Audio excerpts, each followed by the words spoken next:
Hello and welcome to SPMIS Academy. Today we'll analyze important newspaper articles of 3rd January 2022. Please note you can download the PDF version of today's newspaper analysis by clicking the link given in the comment section. You can also join our WhatsApp group through the link given in the description section for more study materials. This is the list of the topics that we will be covering from today's newspaper. The first article is taken from editorial segment. It is about China's claim on some of the Arunachal villages, and this topic is important from our syllabus paper 3 international relations point of view. So इस article को detail में समझने के लिए China की एक foreign policy समझते हैं जिसका नाम है सलामी स्ट्रैटेजी. तो देखिए, माना जाता है कि मॉडर्न टाइम्स में चाइना अकेला ऐसा देश है जो एक्सपेंशनिस्ट पॉलिसी अपनाता है. एक्सपेंशनिस्ट पॉलिसी मतलब जो इस चाइना के आसपास के कंट्रीज़ हैं उनके टेरिटरीज़ को वो अक्वायर करने की कोशिश करता है, उनके टेरिटरीज़ पे वो खुद एक्सपैंड करने की कोशिश करता है. लेकिन चाइना इस एक्सपेंशनिस्ट पॉलिसी को डायरेक्टली किसी वॉर या कन्फ्रंटेशन के थ्रू नहीं अडॉप्ट करता है. वो एक्सपेंशनिज्म करने की कोशिश करता है थ्रू ए टैक्टिक्स जिसका नाम है सलामी टैक्टिक्स. सलामी टैक्टिक्स का मतलब है to avoid any major acquisition at a time, and it keeps on cutting into territories of the neighbor region and keeps on adding it to in territory. तो सलामी स्ट्रैटेजी को अगर आपको समझना है तो आप इस इमेज को देखिए. किसी भी कंट्री को धीरे धीरे थोड़ा थोड़ा काट के उसके टेरिटरीज को काट करके वो अपने टेरिटरी में मिलाने की कोशिश करता है. That is the expansionist approach of China जिसका नाम है सलामी टैक्टिक्स. सलामी टैक्टिक्स कैसे, आप देखिए हाल फिलहाल में भी ये न्यूज़ में आ रहा है क्योंकि चाइना टाइम टू टाइम हमारे जैसे अब भूटान के अंदर भी इसने कई सारे एरियाज़ को डिस्प्यूटेड कर दिया है. आपको पता है हमारे लद्दाख रीजन में अक्साई चीन एरियाज़ पे उसका कंट्रोल है. तो थोड़ी थोड़ी टेरिटरीज़ को वो काट करके अपने साथ मिलाता जाता है और धीरे धीरे वो आसपास के जो भी कंट्रीज़ हैं उनके टेरिटरीज़ में वो एक्सपैंड करता है. यही कर रहा है वो साउथ चाइना सी में भी. कई सारे आइलैंड्स को वो फोर्सफुली अक्वायर कर रहा है. लास्ट न्यूज़पेपर एनालिसिस सेशन में हमने देखा था कि कैसे फिलीपींस के कुछ आइलैंड जैसे कि स्कारबोरो, सोल्स वगैरह उसने साउथ चाइना सी में अक्वायर कर लिए हैं. तो इस तरह के कई सारे एग्जांपल्स हैं. फॉर एग्जांपल 1959 में China acquired a part of Tibet. 1962 में तिब्बत के थ्रू उसने एक मोटरेबल रोड बनाया connecting Tibet and then Xinjiang province of China. तो 1959 में पहले तो इसने तिब्बत प्रोविंस को अक्वायर किया. आपको पता होगा कि Tibet itself was an buffer autonomous state. 1959 में इसने तिब्बत को पूरी तरह से अक्वायर कर लिया. वैसे तो एक्विजिशन का प्रोसेस 1950 से ही चल रहा था.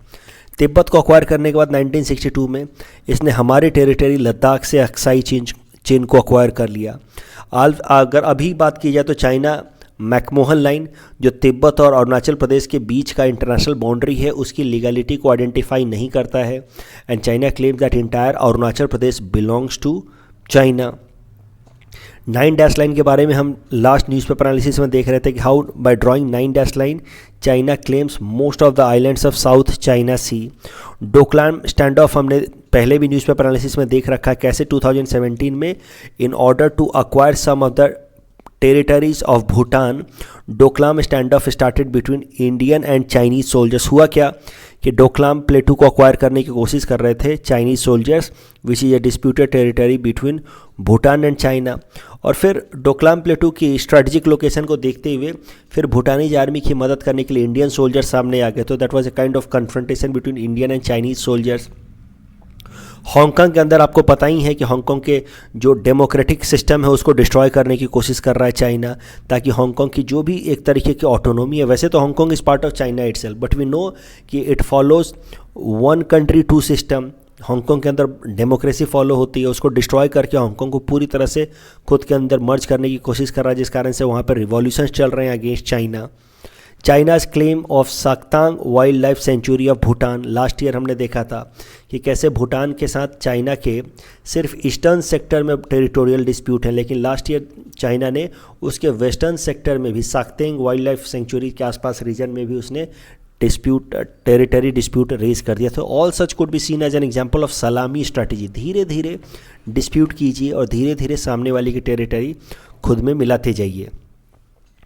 अब करंट कॉन्टेक्स्ट में देखते हैं क्यों हम लोग ये सलामी स्ट्रैटेजी चाइना की देख रहे हैं, क्योंकि करंट कॉन्टेक्स्ट में चाइना ने फिर से ये स्ट्रैटेजी इंडिया के खिलाफ अडॉप्ट करने की कोशिश की है। जब चाइना ने कहा हाल फिलहाल में कि 15 ऐसे विलेजेस हैं अरुणाचल प्रदेश के अंदर जिसका चाइना ने अपने चाइनीज नेम्स रिलीज़ किए हैं, चाइनीज़ कैरेक्टर्स में, तिब्बतन एंड रोवन अल्फ़ाबेट्स में चाइनीज़ नेम्स रिलीज़ किए हैं। कम से कम 15 ऐसे लोकेशंस हैं इन अरुणाचल प्रदेश जिनके, और उनके चाइनीज़ नाम रिलीज़ करने के पीछे चाइना का क्लेम है कि हम इनका नाम चाइनीज़ इसलिए रख रहे हैं क्योंकि these territories anyway belong to China. तो जैसे एग्जांपल के लिए शी योमी डिस्ट्रिक्ट एक नया विलेज चाइना ने अपने मैप पे दिखा दिया है, तो चाइना अरुणाचल प्रदेश को वो अपने मैप में दिखाता है, तिब्बत का एक्सटेंडेड टेरिटरी दिखाता है वो अरुणाचल प्रदेश को, और अब धीरे धीरे अरुणाचल प्रदेश के विलेजेस को वो अपने चाइनीज़ नाम दे रहा है। ऐसा पहली बार नहीं है कि चाइना इस तरह का अप्रोच ले रहा है। देखिए हमारे हिसाब से this should be the boundary, this red line according should be the boundary between India and China as per the survey of India boundary marking. लेकिन चाइना कई सारे विलेजेस को जो इंडियन साइड में है उसको खुद की टेरिटरी बताता है, उसके चाइनीज़ नाम देता है। 2017 में भी ऐसा किया था चाइना ने, जब कम से कम 6 ऐसे लोकेशंस को उसने चाइनीज़ नाम के साथ अपने मैप पे रिप्रेजेंट किया था। भारत सरकार का भी इस पे जवाब आया है। इंडिया एक्सटर्नल अफेयर्स मिनिस्ट्री ने कहा है कि Arunachal Pradesh always has been and always will be integral part of India, इसमें कोई डाउट तो है नहीं।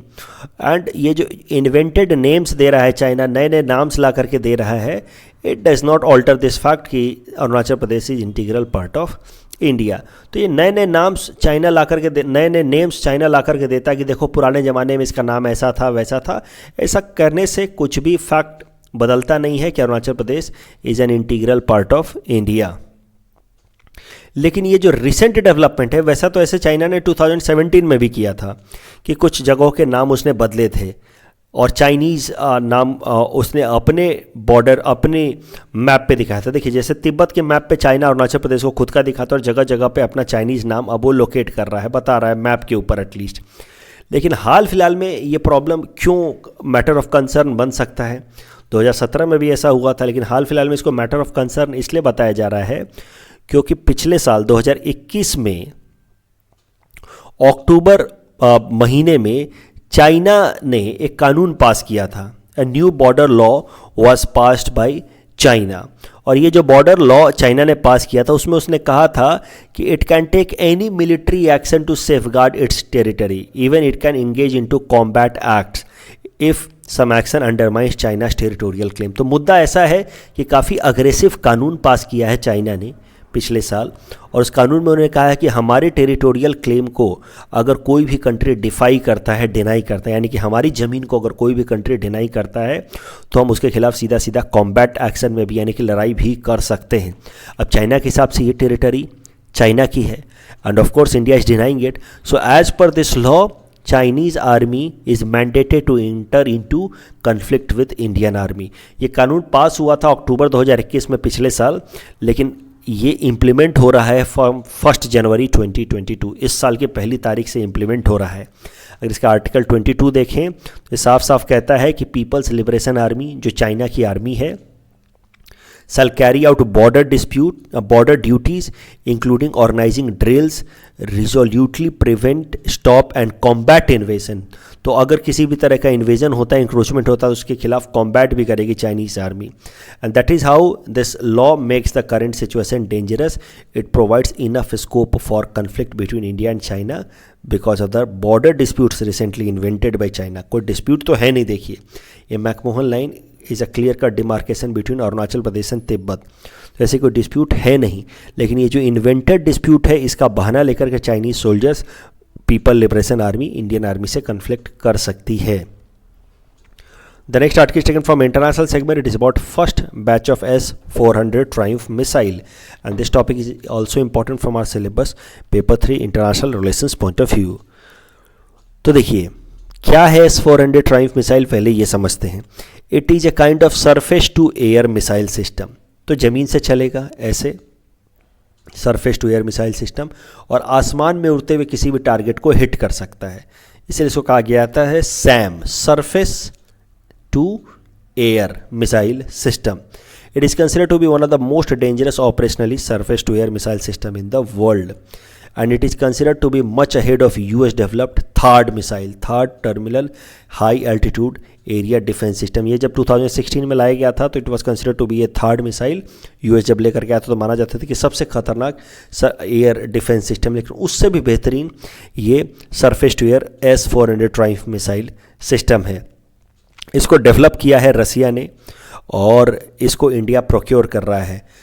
S-400 ट्राइम्फ मिसाइल के 5 यूनिट इंडिया खरीद रहा है फ्रॉम रसिया. अगर इस S-400 ट्राइम्फ मिसाइल की बात करी जाए तो इसका रेंज लगभग 400 किलोमीटर तक है. तो देखिए, दूर से आने वाले एनिमी एयरक्राफ्ट्स को ये 600 किलोमीटर की दूरी से ही पहचान सकता है, और जब ये एनिमी एयरक्राफ्ट 400 किलोमीटर के रेंज में आ जाएगा तो उसको ये हिट करके डिस्ट्रॉय भी कर सकता है. तो इसकी रेंज है 400 किलोमीटर की, जबकि 30 किलोमीटर की अल्टीट्यूड तक, यानी कि 30 किलोमीटर की हाइट तक मार कर सकता है. And this system can track about 100 airborne targets and can engage 6 of them simultaneously. तो 100 से भी ज़्यादा टारगेट्स को तो ये आइडेंटिफाई कर सकता है, एक बार में कम से कम 6 को तो ये डिस्ट्रॉय भी कर सकता है. अब इंडिया को क्यों इस तरह के एयर डिफेंस सिस्टम की ज़रूरत है? क्योंकि आपको पता है इंडिया के दो तरफ दो हमारे एनिमी कंट्रीज़ हैं, Pakistan and China. Of course this entire territory belongs to India.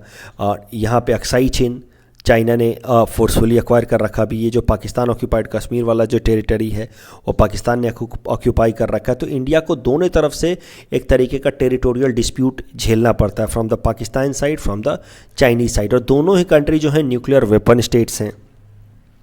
तो वैसे हालात में इंडिया को अपना डिफेंस, एयर डिफेंस मजबूत करने की ज़रूरत है, because we have two hostile nations from two sides. इसको समटाइम्स पिंसर स्ट्रैटेजी भी कहा जाता है.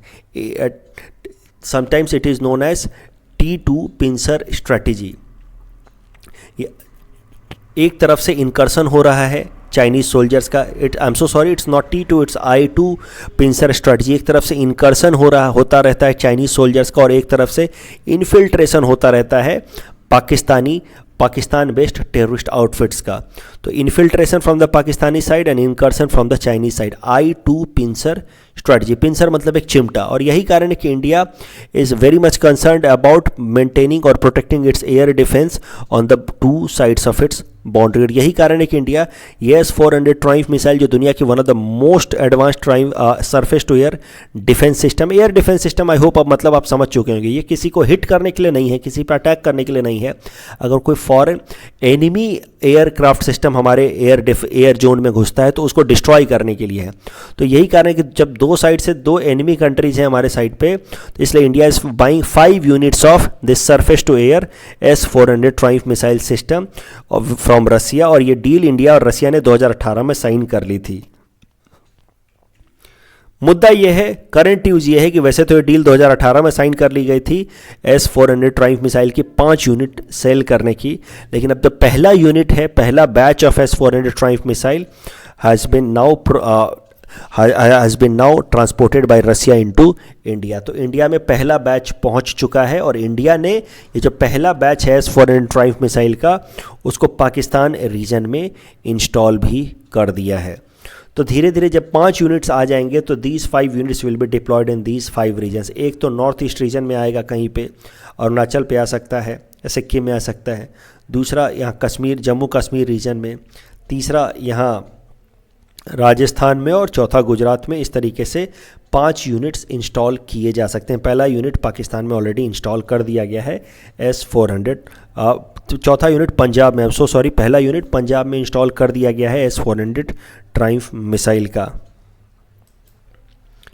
अब इंडिया के लिए कंसर्न्स क्यों हैं? भी देखिए, हमने ट्राइम्फ मिसाइल ख़रीदा रसिया से, और हमने इसको पंजाब में इंस्टॉल भी कर दिया, लेकिन इसमें अमेरिका एंगल को समझिए. इसमें यूएस का एक एंगल है कि देखिए, यूएस ने एक कानून पास किया था. उस कानून का नाम है काटसा लॉ, जिसका फुल फॉर्म है countering America's adversary through sanctions. इस काटसा लॉ के हिसाब से कोई भी ऐसा देश जो इन तीन देशों के साथ, ईरान के साथ, रसिया के साथ या नॉर्थ कोरिया के साथ अगर कोई ट्रेड करता है, स्पेशली डिफेंस ट्रेड करता है, तो उनके खिलाफ इकोनॉमिक सैंक्शंस लगा देगा यूएस। उनके साथ ट्रेड नहीं करेगा यूएस, और दुनिया के तमाम जो बाकी देश हैं उनको भी वो कहेगा, इन्फोर्स करेगा, एक तरीके से आप कहिए इंड्यूस करेगा to not trade with that country. तो मुद्दा ये है कि इन तीनों देशों के साथ अगर कोई देश ट्रेड करता है, खासकर मिलिट्री ट्रेड, तो फिर उसको यूएस का सैंक्शन झेलना होगा according to this CAATSA law. और अब इंडिया ने ये S-400 ट्राइम्फ मिसाइल रसिया से खरीद लिया है, तो एक डर है, एक एप्रीहेंशन है कि US might put trade sanctions on India by using CAATSA law after this procurement of S-400 triumph missile from Russia. अभी तक कैसा है कि ये बातें चल रही थी, हमने तो 2018 से डील साइन किया है, यूएस हम पे लगातार दबाव बना रहा था कि हम इस डील को कैंसिल कर दें, लेकिन जब पहला बैच इंडिया में अराइव हो चुका है तो अब देखना होगा कि यूएस किस तरीके से एक्ट करता है on this S-400 triumph missile procurement. अगर बात की जाए कि नॉर्थ कोरिया पे और ईरान पे क्यों सैंक्शंस लगाए गए हैं, तो इन पे इसलिए सैंक्शंस लगाए गए under CAATSA law because they are developing nuclear weapons. जबकि रसिया की अगर बात की जाए तो रसिया पे सैंक्शंस इसलिए लगाए गए हैं क्योंकि रसिया ने मिलिट्री इंटरवेंशन किया था यूक्रेन में 2014 में, और उसके अलावा रसिया पे एक ये भी एलिगेशन है कि 2016 में यूएस के प्रेसिडेंशियल इलेक्शन के अंदर रसिया की जो इंटेलिजेंस एजेंसी है KGB, उसने कुछ इंटरफेरेंस किया है, कुछ मिडलिंग की है, कुछ रिगिंग की है, कुछ बेईमानी की है, और जिसका फ़ायदा डोनाल्ड ट्रंप को हुआ है। तो ये दो बातों के कारण काटसा लॉ पास कराया गया, और काटसा लॉ में ये तीन देशों के नाम रखे गए कि इन तीन देशों से अगर कोई भी ट्रेड करता है तो उसके खिलाफ उसके से यूएस ट्रेड नहीं करेगा। अभी ट्रेड सैंक्शंस के चांसेस क्या हैं ये भी ज़रा देखते हैं, क्या लगता है, क्या अमेरिका इसके बाद ट्रेड सैंक्शंस लगाएगा। तो देखिए, Donald Trump was very much stringent as far as use of CAATSA law was concern, और डोनाल्ड ट्रंप के रिजाइन के टाइम में बार बार इंडिया को धमकी मिल रही थी कि अगर इंडिया S-400 ट्राइम्फ मिसाइल खरीदता है रसिया से तो यूएस उनके ऊपर सैंक्शंस लगा देगा, इंडिया के ऊपर सैंक्शंस लगा देगा। लेकिन जब से जो बिडेन आया है तब से वैसे भी काफ़ी मॉडरेट स्टैंड लिया है यूएस ने, और उसके अलावा India is major defence partner of the US, और वैसे हालात में अगर इंडिया के ऊपर ट्रेड सैंक्शंस लगा बैठता है यूएस तो उसका बहुत सारा स्ट्रैटेजिक इंटरेस्ट का नुकसान होगा, क्योंकि India is one of the most important ally of US in order to counter China in the Indian subcontinent region, specially in the Indo Pacific region. और ये S-400 ट्राइम्फ मिसाइल तो anyway is being used by India against China only, और ऐसे हालात में अगर US India के ऊपर ही ट्रेड सैंक्शंस लगा देता है तो it will send a wrong message to other allies of US. Anyway US has been claiming India as its major defence ally, और उसके ऊपर ट्रेड सैंक्शंस लगाना यूएस के बाकी सारे अलाइज को एक निगेटिव मैसेज भेजेगा। उसके अलावा India is also one of the important trade partners of US, तो अगर इंडिया के ऊपर ट्रेड सैंक्शंस लगाता है यूएस तो यूएस की भी इकोनॉमिक इंटरेस्ट कहीं ना कहीं सफ़र होगी। तो इन सब कारणों से उम्मीद तो यही है, डोनाल्ड ट्रंप का हट जाना, या फिर चाइना के खिलाफ ही हम S-400 ट्राइम्फ मिसाइल का इस्तेमाल कर रहे हैं जो कि यूएस का एक मेन एनिमी है। तो वैसे हालात में ये उम्मीद नहीं की जानी चाहिए कि अब इंडिया के ऊपर कोई ट्रेड सैंक्शंस लगेगा because of procurement of S-400 triumph missile bye using CAATSA law. इस टॉपिक के बेसिस पे प्रीलिम्स प्रैक्टिस क्वेश्चन हमने आपको दे रखा है। Please attempt this question and you can submit the answer in the comment section. The next article taken from national segment, it is about पढ़े Bharat campaign, and this topic is important from our syllabus paper 3 governance point of view, especially from education segment। तो देखिए, काफ़ी छोटा सा news है। हमारे union education minister Dharmendra Pradhan जी ने 100 days का एक कैंपेन लॉन्च किया है जिसका नाम है पढ़े भारत।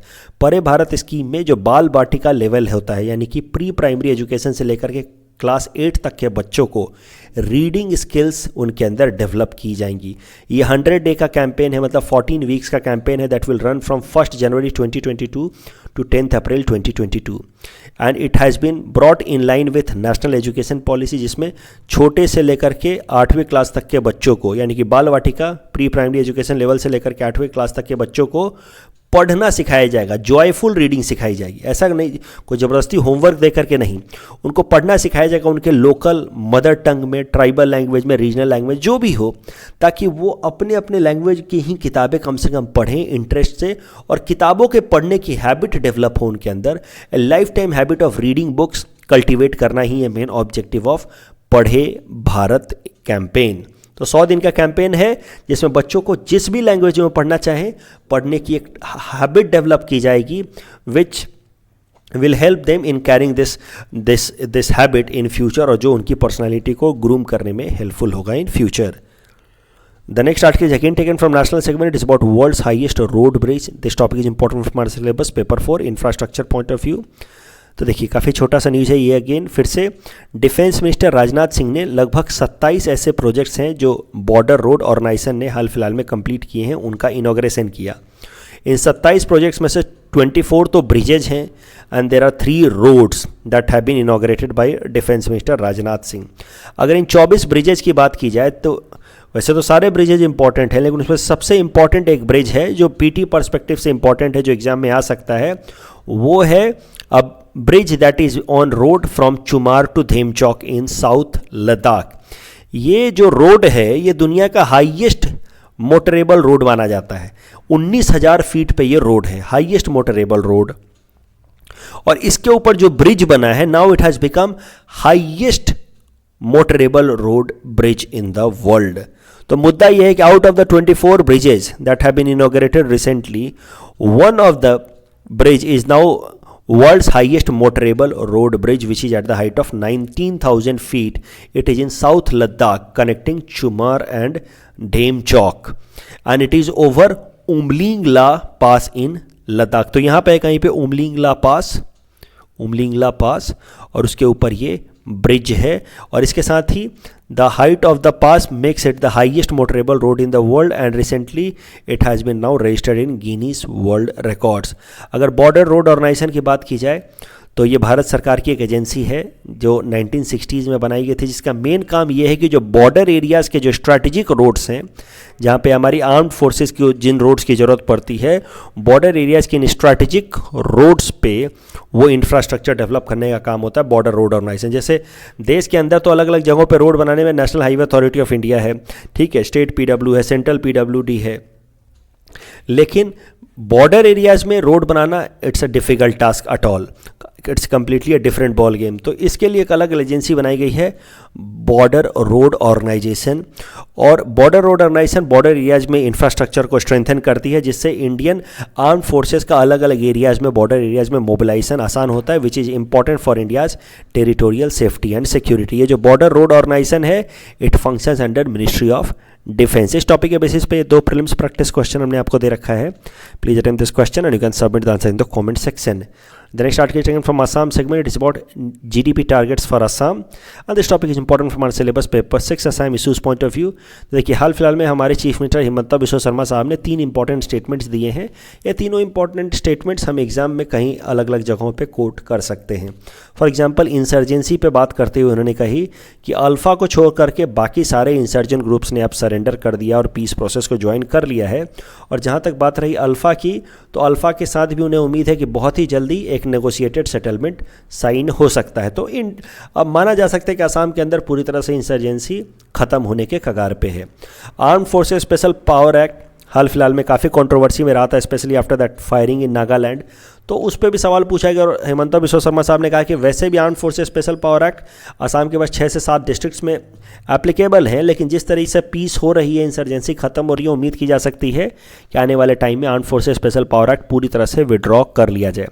आसाम इकोनॉमी के लिए उन्होंने एक नया टारगेट सेट किया है, जो उसको आप सीधा आप मेंशन कर सकते हैं इन योर मेंस एग्जाम। उन्होंने कहा है कि आसाम के अंदर चूंकि अब ज़्यादा से ज़्यादा कैपिटल इन्वेस्टमेंट वापस से आ रहा है, इसलिए उम्मीद की जा सकती है कि आने वाले टाइम में आसाम की इकोनॉमी 10% की रफ्तार से ग्रो करे और 2026 तक आसाम इकोनॉमी लगभग 6 लाख करोड़ की बन सकती है। तो this is the target, ₹6 lakh crore by 2026। This is the target of Assam economy that we have to achieve by 2026 और इसके लिए हमें 10% का ग्रोथ रेट हर साल रजिस्टर करना है। कल जो हमने आपको प्रैक्टिस क्वेश्चन दिया था उसका आंसर देख लेते हैं। Which of the following state has registered maximum improvement among the largest states in the state of health index? Correct answer will be option C, Assam.